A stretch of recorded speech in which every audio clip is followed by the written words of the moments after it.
Pagdating po doon sa sinasabi namin na lack of ultimate facts, no? Ito po yung nagsimula pa lang doon sa Committee on Justice when the impeachment complaints were filed. Because the allegation, and I'll stick just with this, I believe, Article 2. No? Pagdating po kasi doon, there was an allegation of unexplained wealth. Pero wala pong nakasulat kung saan nila nakuha, ano yung basehan ng unexplained wealth na yon. Ano yung act na ginawa ng Vice Presidente, kailan yon ginawa, at so sa amin, para masabi nilang nagkaroon ng unexplained wealth. Ang basic, if I may remember, was really just the fact na yung SALN niya ay lumaki from 2007 to 2025, which sa aming palagay does not show any factual allegation whatsoever, except for the fact that it grew bigger over a span of 20 years. Pangalawa, wala rin pong naka-attach, which I mentioned in the oral arguments last week, na kahit anong ebidensya or kahit supporting document man lang, huwag na nating tawaging ebidensya, supporting document that will support any allegation whatsoever of unexplained wealth. And that is why, nabanggit ko rin, na after the allegations were made, and this is even more significant, after the respondent had filed her answer, na tinawag pa nga nilang non-answer, doon lang po naghanap ng mga ebidensya na sakaling makasuporta doon sa aligasyon na iyon. That's very important for us because we had already filed our answer before AMLAC documents were suddenly produced with the issuance of subpoenas, before the BIR box were concerned, that we are concerning ourselves with was presented before the Committee on Justice. Nasa panahon na yun, tapos na po kami sumagot. In fact, when they were saying that it was a non-answer, to be very candid with everyone, we wanted to say because it was a non-complaint. Kasi walang ultimate facts na naka-allege for us to even answer. Now, before this honorable court, I do recall that in our answer, we also took pains to discuss the lack of ultimate facts and also what we feel were violations of due process before the Committee on Justice, or at least with the proceedings that were conducted before the Committee on Justice. And that is also why we have a pending motion for exclusion na ikinalakip namin dun sa answer precisely because we were objecting to the fact that these pieces of evidence were produced after we had already filed our answer. Now, on the fishing expedition, I think on the fishing expedition, Your Honors, our main point is this.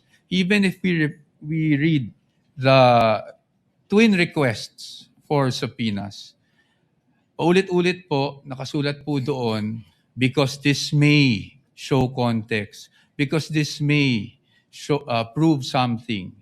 At para sa atin, this only shows, and at least, again, on the part of the defense, this is somewhat already an admission na hindi pa nga nila alam kung ano mismo doon sa mga hinihingi nila ang pwedeng sumuporta sa mga aligasyon na unexplained wealth.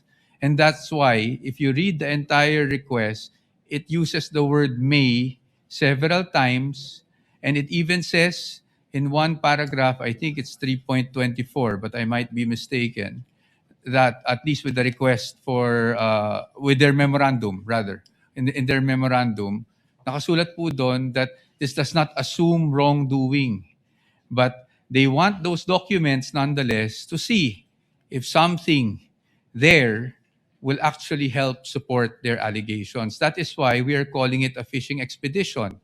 Dahil in Tagalog, para po maintindihan, sa aming pananaw, sa dami ng hinihing dokumento, para po itong nagtatapon po tayo sa dagat ng isang napakalaking lambat at umaasa tayo na kahit papano may mabingwit kahit isang pirasong ebidensya.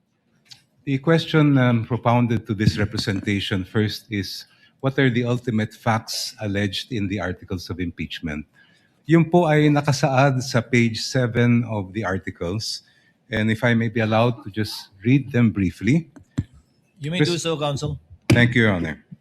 Respondent Vice President Sara Z. Duterte committed culpable violation of the Constitution and betrayed the public trust when she A. amassed unexplained wealth manifestly disproportionate to her lawful income and earnings during her incumbency as a public official. B. Failed to fully and truthfully disclose all her and her spouse's assets, liabilities, and net worth in her statement of assets, liabilities, and net worth, including in her salens for the years 2022, 2023, and 2024. And C. Failed to divest and instead willfully continued all her business interests during her tenure as Vice President for the years 2022, 2023, 2024, and 2025. Please allow me to briefly explain why these are ultimate facts. Ultimate facts are basically the essential factual elements that make up a party's cause of action or defense. Halimbawa po, pag murder, treachery, evident premeditation, lahat ng mga kinakailangan ng batas para mapatunayan na murder po siya. In our case, we are alleging, first of all, unexplained wealth. And based on the jurisprudence, the elements of unexplained wealth, the factual elements are amassing unexplained wealth, manifestly disproportionate to one's lawful income and earnings during one's incumbency as a public official. So, nasatisfy po namin yung requirement na pag-allege ng ultimate facts or essential factual elements sa tatlong bagay na po ito. The evidentiary facts follow in the succeeding pages of the articles. Doon po namin dinetalye kung ano yung mga iba't ibang paraan kung paano nakuha o naamas ni Vice President yung ang sinasabi natin na unexplained wealth. On to the issue of fishing expedition. Yung pong fishing expedition po ay halimbawa may sabina na baka sakali meron tayong makita. Yun po ang ibig sabihin ng fishing expedition. When the party requesting information does not know what might be produced and just as an off chance tries to use that instrument in order to gain evidence that may be used against the other party. Dito po, malaki ang pagkaiba ng sitwasyon. Maalala po ninyo, during the hearings before the Committee on Justice, the Executive Director of the Anti-Money Laundering Council testified and produced documents showing that from 2007 up to the present, 6.7 billion pesos ang dumaan po sa account ni Vice President Sara Duterte. On that basis, and if we go deeper into that report, it says that during the period from 2007 to 2013, during the time that she served as mayor and vice mayor, umabot po sa halos o lampas 3 bilyong piso ang dumaan sa kanyang mga accounts. So may basehan po tayo para ipalabas ang bank records. We are not just guessing that there is something there because the AMLA itself has confirmed that there were covered and suspicious transaction reports submitted to them in those amounts that I mentioned. Malayo po ang fishing expedition sa ginagawa ng prosecution dito po. If we had no basis at all, if we did not know what was in the AMLA reports, ayun po, maaring sabihin na fishing expedition. But in this particular case, we know because these are matters of record presented before the Committee on Justice. Second po, ang fishing expedition, maaring magamit yan sa ibang mga alegasyon tulad ng baka meron kang hindi na-declare sa iyong SALN. But when it comes to issues of unexplained wealth, it's very clear. The decisions of the court are very clear.